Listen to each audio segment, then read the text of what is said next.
And we had a fascinating conversation last night about why the leadership in the military has become so weak and spineless. And this is a topic that's just, I've seen it over and over. Everybody wants to know why the military leadership is going the way it is here in the US, now obviously in Canada, and likely across the globe. We received a ton of emails actually from spec operators in Germany, in Holland, in Australia. And it seems like everybody worldwide is dealing with the exact same scenario here. So I'll let you take it from here. Yeah, you brought this up last night at dinner, and remember the first question I asked you was, when you joined, do you remember who your senior leadership was at the time? Yes, And how many of them had Vietnam combat service? all of them. That's right. And that's the thing, is that if you look at the historical cycle of this country from World War I to the present, Vietnam to 9/11 was the biggest gap from active combat and sustained active combat that we've had in this country. Yes, there was Desert Storm and Somalia and things like that in the interim, but when I joined, all of our senior leaders, the senior enlisted, the colonels, the generals, they were all in Vietnam. The Commandant of the Marine Corps was a platoon commander in Vietnam. And the last Vietnam veteran aged out, the last Commandant of the Marine Corps who was a Vietnam veteran retired in 2005. So when 9/11 happens, and consider before that, I went to the Naval Academy, started in 1998. And so while I was there, the lessons that we learned about how to prepare for combat and combat leadership, they had all the Vietnam veterans come in and teach us that, because that was the most recent experience that they could draw upon. And so you fast forward, and starting around 06, all of those leaders are gone. And you go all the way up to the present, and all of your general officers today, not through any fault of their own, but for the year of their birth, they were all too senior on 9/11. And so you have this entire generation of paper generals that their junior officer days were spent during the post-Cold War peacetime. They've never carried a rifle on patrol. And so... Let alone been in combat. Right. Well, I mean, they've done it in training. Mm-hmm. They've done it in training, and maybe some of them were in Desert Storm. Maybe some of them were in Somalia and things like that. But if you look at the makeup of the combat arms today, whether it's special operations or infantry, your lieutenant colonels and your commanders in the Navy side have the most combat experience in the officer corps of anybody, because they were the platoon commanders right after 9/11 when we went into Afghanistan. Mm-hmm. And so you have 1, 2, 3, 4-star generals that are looking at their lieutenant colonels and saying, that guy has more experience than I do. I have a bunch of medals for making policies and writing papers. That guy has a Purple Heart. And it's a very weird time right now in the senior military leadership. And this is something that I discussed in my closing argument when I represented Stu Scheller, where your senior leaders are the least experienced. Look at the SEAL community. Admiral Green is the most senior SEAL admiral, I believe, right now in the Navy, and yet he is the least experienced SEAL officer in the Navy because he was too senior. So he never got to lead these combat patrols. As this current crop of the 9/11 junior officers starts right now to put on eagles as colonels and captains, And as they continue to move up into, the admiral and general ranks, I think that you're going to see a bit of a reversal of this because the current leadership just doesn't have that experience. Yeah. But the next generation will. If any of them are left, Yeah. so many people are leaving the military. They are. They are. It's unfortunate. I sit there. I graduated from the Naval Academy in 2002. We were the first class to graduate after 9/11. And I look at all of my classmates and, who are now, commanding officers of squadrons and of ships and, now screening for command of aircraft carriers and, battalion command. I think one of my classmates was recently a team commander out in Coronado. And the guys and women are getting out. And a lot of it is because of the policies of DOD that's forcing them out. And the increase of the whole zero defect mentality where I've done things recently, and I'm not going to name names here, but I've done recently things that I really didn't want to do. I represented a lot of my friends who were relieved of command. And I hate that. I'm happy to be able to help them, but I hate that I have to do it because we are trying to take the best officers out there and get rid of them. And I think that probably there are more targets on the backs of the 05s right now than I've ever seen. Man. And it's those that survive to make the senior ranks. I have hope that they are going to be the ones that are going to make things better. It's like one of my good friends. I always thought, throughout this whole time, you know what? Things are going to be better the moment that my friend puts on a star. We knew from the beginning that this guy is eventually going to be a general. And I've always held that hope that the Marine Corps will be better the moment that they put a star on his shoulder. And instead, he reached out to me and said, I've been relieved of command. I need your help. Damn. And what was he relieved for? Holding his Marines accountable.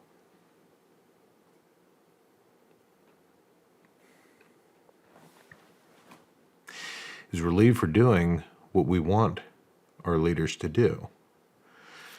But in every one of these cases that I'm dealing with, you have a situation, and the pattern keeps repeating itself, where they try to hold the junior officers accountable to the same standards that we were held to as junior officers.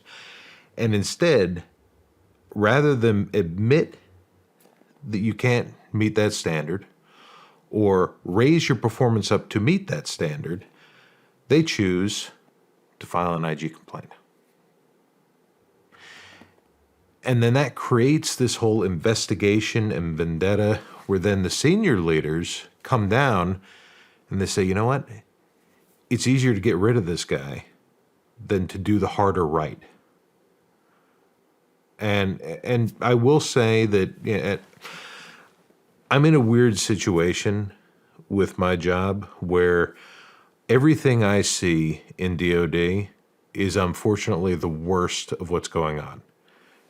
Because nobody invites me to the successes. Mm-hmm. I only get invited to the party when things are going badly. And I will caveat this to say that I have seen that the aviation community does a lot better at this than the other communities. It's not perfect, but I've definitely been a lot more impressed with the senior leadership in the aviation side of things than the others.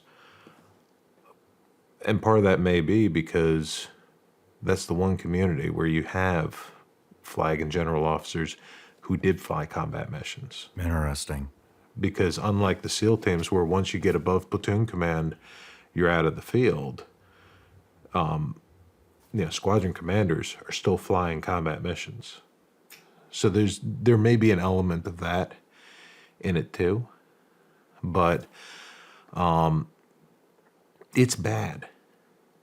And the morale is bad. And so many people that I sit there and say, this should be who we want to be the next general or the next admiral. They hit 20 and they drop their papers. And so many of them command. You know, when I was a junior officer, my captain was the greatest. And it was like, this man was born to command a warship. Mm-hmm. And when he had his chain of command, we were all so sad to see him leave, and he was sad to see to leave. Today's commanders are even told a successful command tour is defined by surviving all of the IG complaints. And I've had so many of my friends that have gotten to the end of their command tour, done the change of command, and rather than being disappointed at no longer being there with their command, they're relieved. Damn. They're relieved that they survived. You know, command of a warship or a battalion or a squadron should be the pinnacle of somebody's life. And now it's something to be survived. That is pathetic. That is pathetic. Do you... Ever since I saw this defund the police movement come about, you know, what was that, about 2019-ish? Summer of 2020 is when it really started hitting. It went rampant, and I had this theory right off the bat that this was engineered from way up there, where they wanted to restructure all of the police departments, get the old blood out, bring in the new blood, bring in the yes men who are going to do anything that the weak leadership tells them, and I thought this is going to carry over to the military. Then we saw that we're seeing it right now. We saw it with the COVID vaccine mandates. Yeah. They got rid of a ton of wartime experience, a tremendous amount of wartime experience. Now we're seeing the new agendas come in, and that's demoralizing the few guys that are left. They're leaving. I mean, do you think that this is coming from way up, and they're trying to restructure the entire military and police? I mean, it's definitely we're at a place right now where we have less people that have served who are serving in senior positions.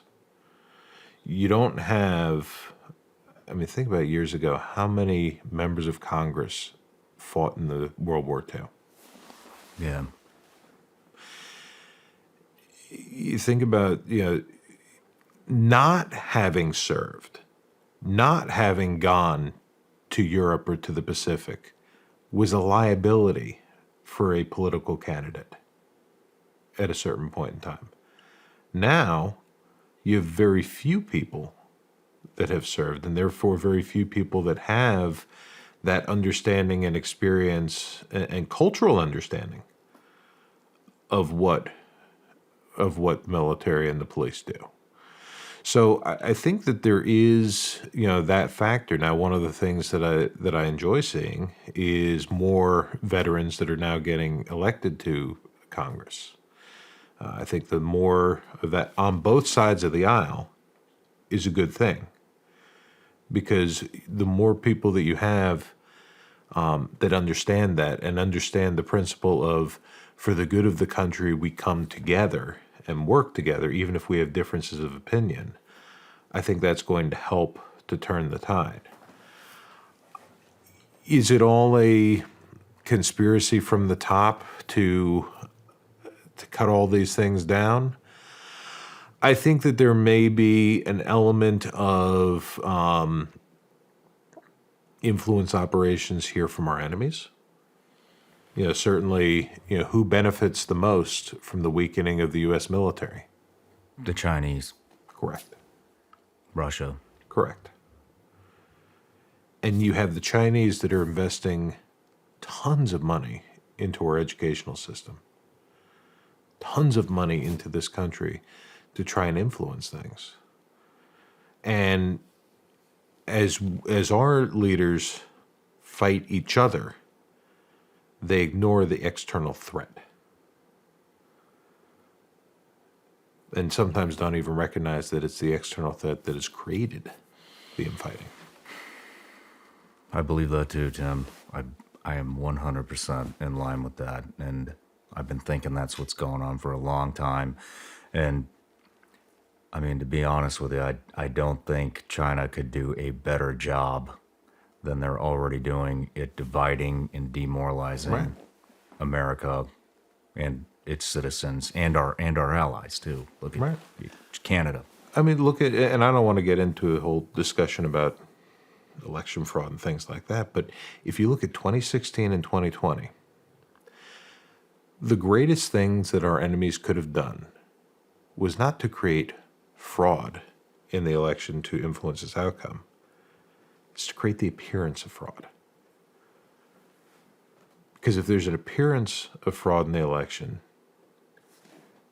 the two sides fight each other. So, and it's a well-known principle. I mean, read Sun Tzu. This is something that the Chinese have followed for hundreds of years. That if you can use influence operations to get the enemy to fight with each other, have the enemy defeat itself without having to fire a shot. If we could recognize that, then maybe we could focus more on building this country up and focus on that external threat. Scary times we're in. Very scary. How long do you think it will be before our military starts changing, if any of these guys are left in the system to take leadership? Because there is this, there is the old saying, hard men create good times, good times create weak men, Right. Weak men create hard times, and the cycle goes on. Right. And you can see the cycle throughout our history from Vietnam, the post-Vietnam letdown and all that stuff. And so I do think that things are going to turn around. I'm hopeful that things will turn around really within the next 5 years, because the people, the men and women who, bore the brunt of the load after 9/11, they are now starting to, and many of them are putting on captain and colonel, and will be up for flag and general officer ranks soon. And I think that while there certainly is a retention problem, I think at the same time, good men and women are still there. I went to the Pentagon a couple weeks ago for something, and walking down the halls, I ran into a couple of guys that I knew, and one guy in particular, I won't say his name, but I saw him, and I haven't seen this guy in over 20 years. And this was one of those guys that we knew would have been a phenomenal officer, but he was also a guy that, tended to get into trouble for certain things. And everybody figured, okay, maybe he's going to do 5 years and get out. And I saw him wearing Eagles. And Nice. I thought, this right here, seeing him wearing Eagles in the halls of the Pentagon, that gives me more faith that in the Marine Corps' future. So there are some phenomenal men and women that are still coming up the ranks that have not been, pushed out or forced out. So I have hope for that. And one thing that I like to do, I read a lot of history books. And so when you read about how bad things were at so many other periods in our nation's history, you realize maybe it's not so bad. As much as you feel like everything's about to fall apart, read Alexander Hamilton by Chernow.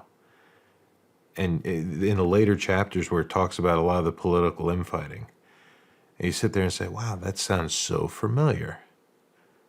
And they overcame it. And I think we will again. So I have hope. That gives me a lot of hope.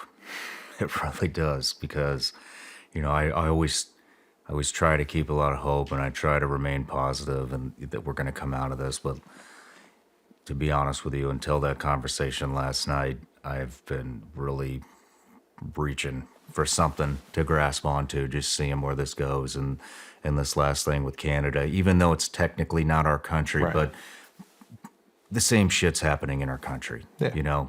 It's almost a blessing that it happened cross border. Right. Because it unveiled so much about how they're censoring, how they're trying to silence their people. Right. And I shouldn't be reading the comments, but I do read the comments sometimes, and I see a lot of comments that are like, I stopped reading those years ago. screw Canada, and it's not the Canadian people, it's the Canadian government and the leadership, and it's not the JTF2 unit, it's the leadership in the JTF unit, and it's individuals. It's individuals. This is something that I always keep in my mind when I'm fighting cases, and and a client will say, we're fighting against the Navy, we're fighting against the Marine Corps, and I have to stop and say, no. Okay, I am not attacking the Marine Corps. I'm attacking some very specific Marine Corps generals who are making bad decisions. We're not attacking the Marine. We're attacking some certain Marine Corps prosecutors. I'm not attacking the Navy. There's a couple of admirals that I believe are at fault here. There's NCIS agents that are at fault. The institution itself is not something, the government. I'm not fighting it looks like we're fighting the government, but we're not. We're fighting certain individuals within the government that are not staying true to their oath and are not doing what is best for the people of this country and not doing what is required by the Constitution. And so we fight those individuals. And so as much as it looks like I'm out there fighting with the Navy and the Marine Corps and DOJ and everything else, in a lot of ways, I feel like I'm fighting for it. When I stood up there, with Eddie Gallagher, yes, I was fighting the Navy on behalf of one SEAL. But the reality is, at least the way I looked at it, I was fighting the corruption of certain individuals on behalf of all of Eddie's teammates. it's a very logical perspective.